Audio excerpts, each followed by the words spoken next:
Welcome to NGM education. NGM education में आप सभी का बहुत बहुत स्वागत है। आइए देखते हैं पहले आज के एजेंडे को।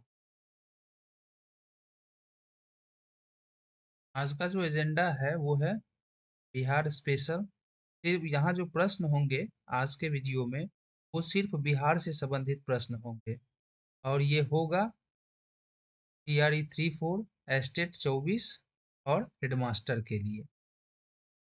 आप सब लोग अधिक से अधिक चैनल को लाइक शेयर कमेंट कीजिए और सब्सक्राइब करना बिल्कुल नहीं भूलिए और इसके साथ अपनी तैयारी को आगे बढ़ाते रहिए। चलिए देखते हैं आज के पहले प्रश्न को। राजनीति रत्नाकर पुस्तक के लेखक हैं। आइए ऑप्शन देखते हैं। चंदेश्वर, विद्यापति, ज्योतिरेश्वर, हरि ब्रह्मदेव। इसका आंसर कमेंट कीजिए। इसका जो सही उत्तर है वो है ऑप्शन ए, चंदेश्वर। चलिए देखते हैं अगले प्रश्न को। उद्वंत प्रकाश के लेखक हैं मौली कवि, बोधराज, परमल, विद्यापति। तो इसका जो सही जवाब है वो है ऑप्शन ए, मौलिक कवि। चलिए देखते हैं अगले प्रश्न को। बिहार पर गढ़वालों के अधिपत्य का प्रमाण मिलता है। विकल्प देखते हैं। मनेर ताम्रपत्र से, मुंगेर ताम्रपत्र से, धर्मा स्वामिन के वृतांत से या उपर्युक्त में से कोई नहीं। इसका जो सही जवाब है वो है ऑप्शन ए, मनेर ताम्रपत्र से। देखते हैं अगले प्रश्न को।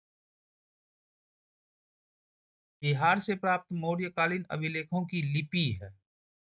इसका विकल्प है खरोष्ठी, आरामाइक, ब्राह्मी या उपर्युक्त में से कोई नहीं। तो इसका सही जवाब क्या है उसको कमेंट कीजिए।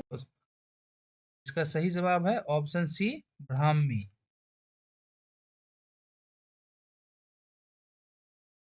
देखते हैं अगले प्रश्न को।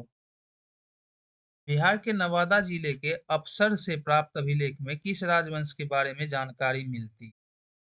ऑप्शन है परवर्ती गुप्त वंश, हर्यक वंश, पाल वंश, मौर्य वंश।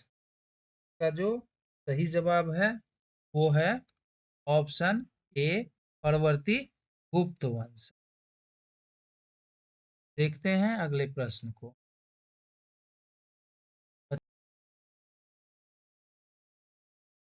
बिहार के लिए सर्वाधिक प्राचीन साहित्यिक स्रोत है अथर्ववेद, आरण्यक, उपनिषद, सामवेद। का जो सही उत्तर है वो है ऑप्शन ए, अथर्ववेद।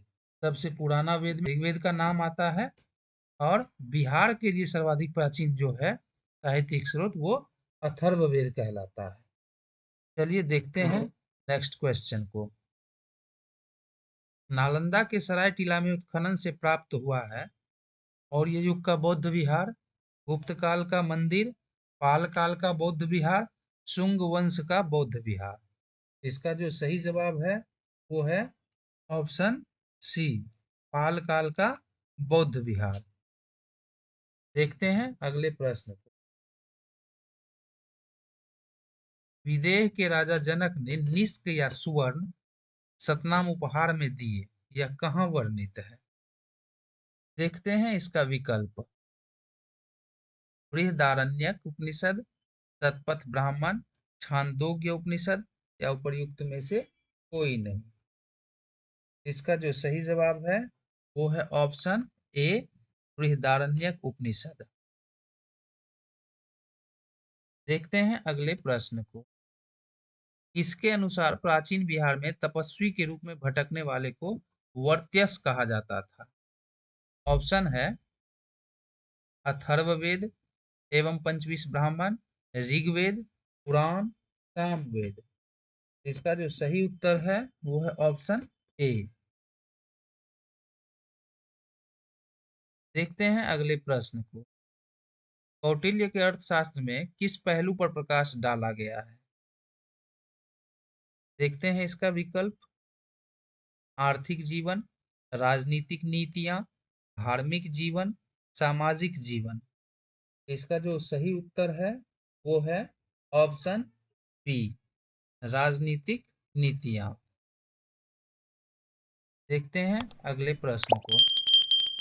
बिहार के चिरांद नामक पुरास्थल की प्राचीनतम संस्कृति है।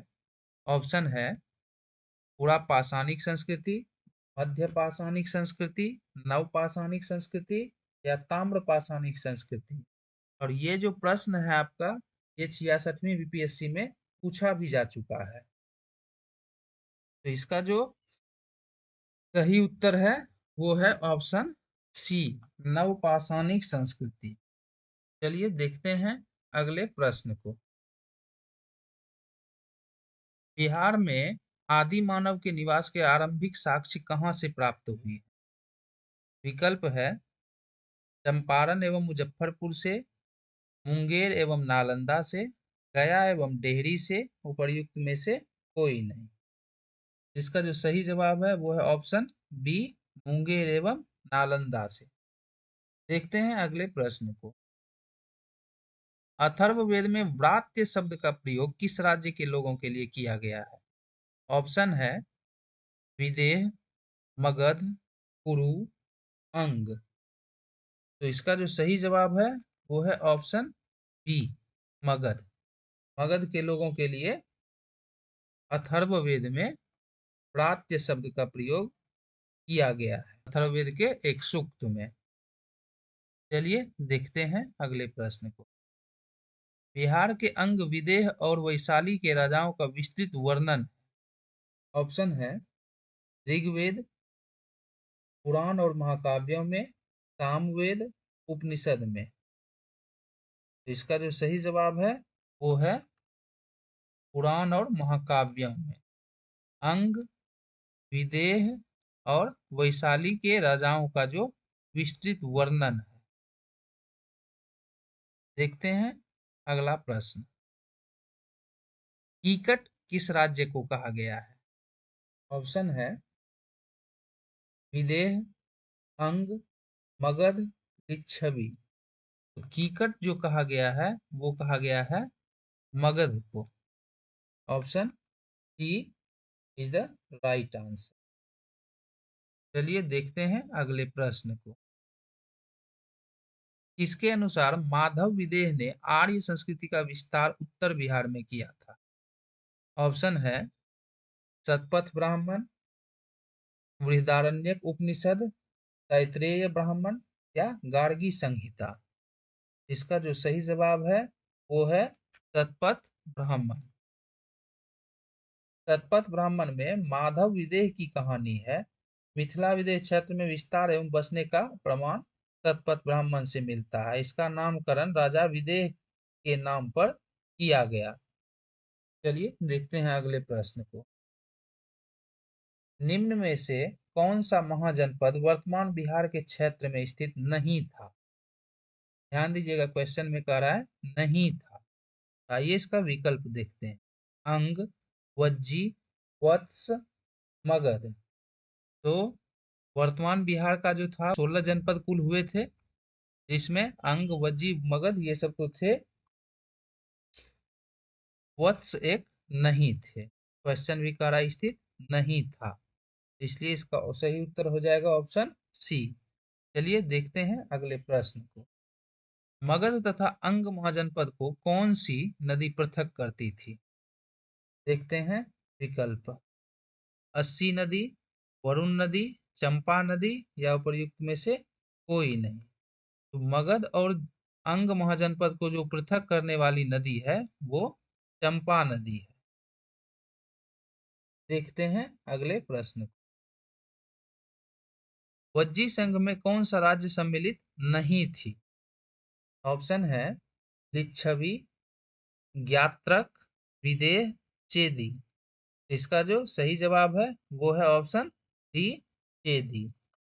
वज्जी महाजनपद 8 राज्यों लिच्छवी, वज्जी, ज्ञात्रक, विदेह, इक्ष्वाकु, कौरव, भोग और उग्र का एक संघ था। और लिच्छवी की जो राजधानी थी वो वैशाली, विदेह की मिथिला, यात्रिक का कुंडग्राम। देखते हैं अगले प्रश्न को। बिहार के भागों में स्थित कौन सा महाजनपद में गणतंत्र था? आइए ऑप्शन देखते हैं। मगध, वज्जी, अंग। इसका जो सही जवाब है वो है ऑप्शन बी, वज्जी। देखते हैं अगले प्रश्न को।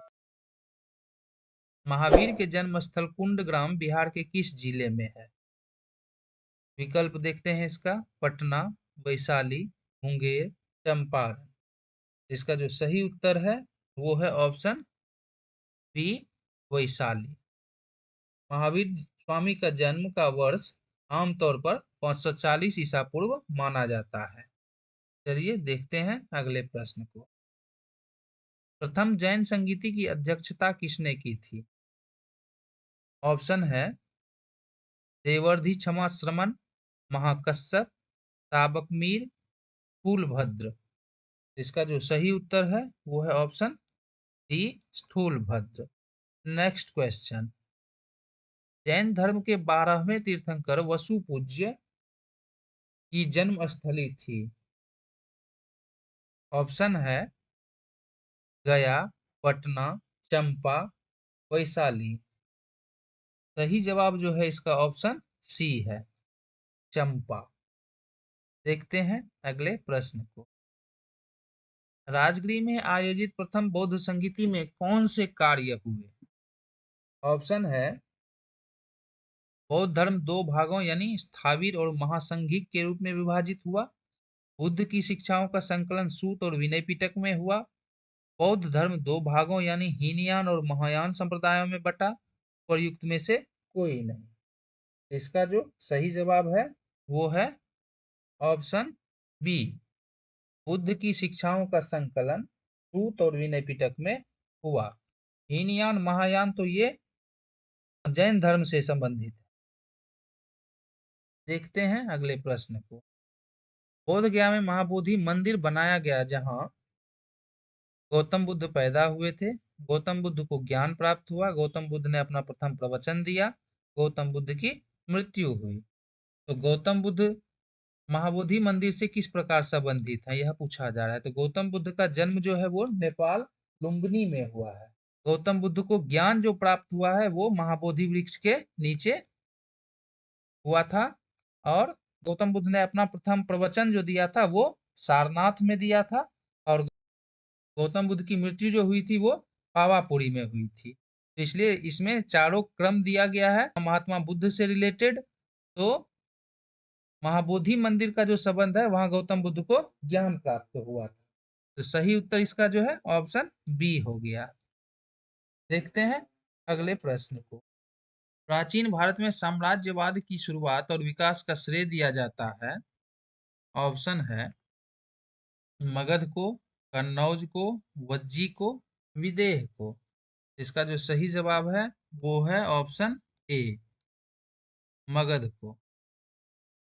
देखते हैं अगले प्रश्न को। मगध साम्राज्य का वास्तविक संस्थापक था। बिंबिसार, महापद्मनंद, शिशुनाग, जरासंध। इसका जो सही जवाब है वो है ऑप्शन ए। बिंबिसार का शासनकाल कितना समय तक रहा?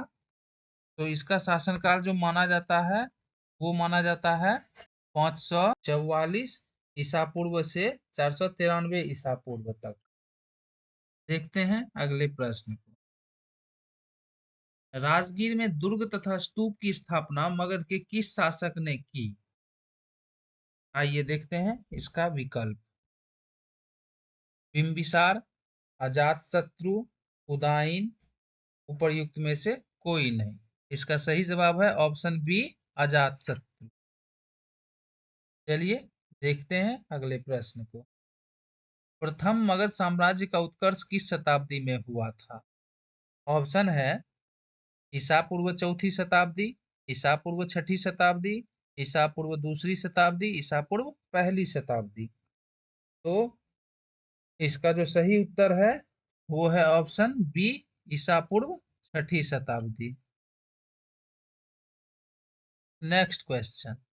द्वितीय बौद्ध संगीति का आयोजन कहाँ हुआ? ऑप्शन है वैशाली, पाटलिपुत्र, राजगृह, कुंडलवन। तो द्वितीय बौद्ध संगीति का जो आयोजन हुआ था वो हुआ था 383 ईसा पूर्व में वैशाली में। तो सही उत्तर हो गया इसका Vaishali, option A. Next question, Nanda वंश का अंतिम शासक था महापद्मनंद, मुंड, धनानंद, कालासो। इसका जो सही जवाब है वो है option C, Dhanananda. Next question, Chandragupta Maurya ने मगध की सत्ता किसकी सहायता से प्राप्त की? ऑप्शन चाणक्य, जिसे विष्णुगुप्त भी कहा जाता है, धनानंद, मेगास्थनीज, सेल्यूकस। इसका सही उत्तर जो है वो है ऑप्शन ए, चाणक्य। देखते हैं अगले प्रश्न को।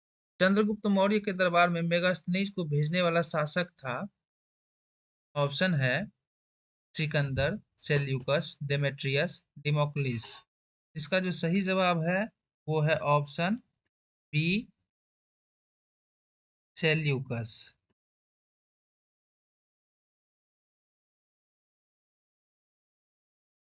देखते हैं अगले प्रश्न को।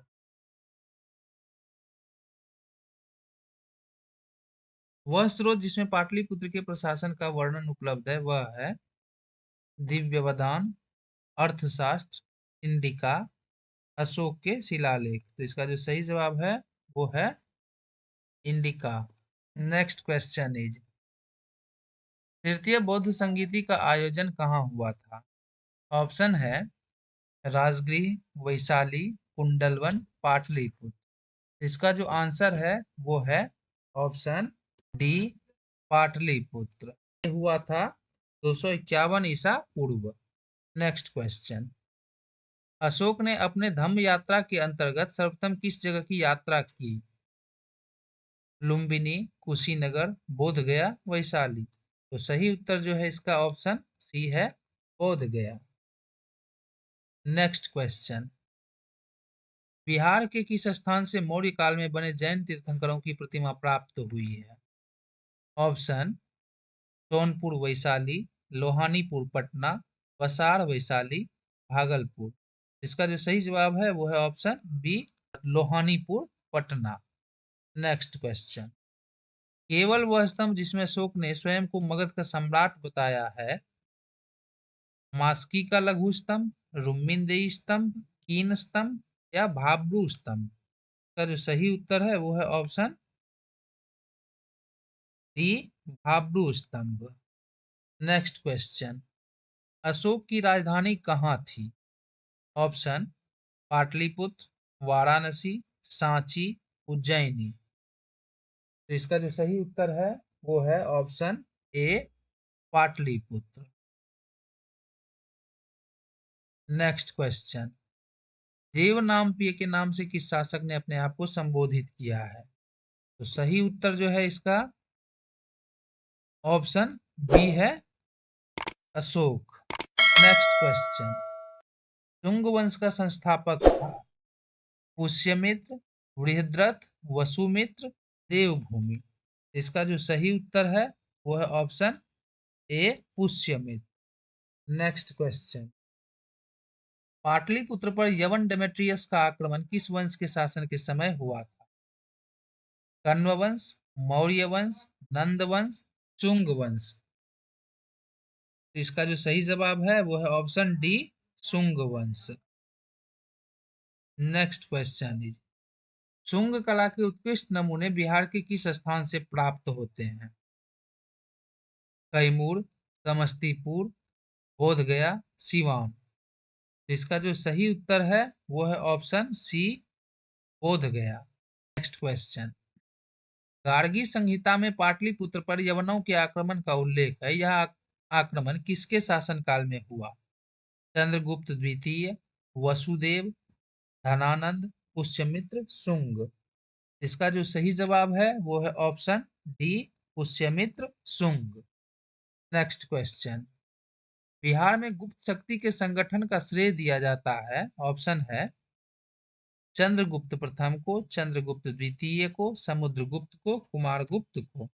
इसका सही उत्तर जो है वो ऑप्शन बी है। नेक्स्ट क्वेश्चन, गुप्त काल की एक सुंदर कार्तिकेय की मूर्ति किस जिले से प्राप्त हुई थी? Option is Patna, Saran, Bhagalpur, Shahabad. तो right answer is option D, Shahabad. Next question, Rajgir के मणिनाथ मंदिर में पत्थर पर खोदे हुए गणेश, विष्णु तथा नाग नागिनों के चित्र हैं, यह किस काल के हैं? ऑप्शन है मौर्य काल, पाल काल, गुप्त काल, परवर्ती काल। तो इसका जो सही जवाब है वो है ऑप्शन सी, गुप्त काल। देखते हैं अगले प्रश्न को, प्रयाग प्रशस्ति के रचयिता कौन थे? ऑप्शन है विष्णुसेन, हरिसेन, चंद्रसेन, उपयुक्त में से कोई नहीं। इसका जो सही उत्तर है वो है ऑप्शन बी, हरिसेन, प्रयाग प्रशस्ति के रचयिता। देखते हैं आज के सेकंड लास्ट क्वेश्चन को, हर्षवर्धन ने किसे मगध के क्षेत्र में अपना प्रतिनिधि बनाया था? ऑप्शन है दामोदर गुप्त, आदित्य सेन, जीवित गुप्त, माधव गुप्त। तो हर्षवर्धन ने जो अपना प्रतिनिधि बनाया था मगध के क्षेत्र में वो माधव गुप्त को बनाया था। आंसर डी ऑप्शन है। देखते हैं आज के अंतिम प्रश्न को, उदंतपुर शिक्षा केंद्र निम्न में से किस राज्य में अवस्थित है? विकल्प है बंगाल, बिहार, तमिलनाडु, गुजरात। इसका जो सही जवाब है वो है ऑप्शन बी, बिहार। आप लोग चैनल पर इसी तरह से अपना ओपिनियन शेयर कीजिए और चैनल को like, share, comment and subscribe जरूर कीजिए। मिलते हैं अगले वीडियो में।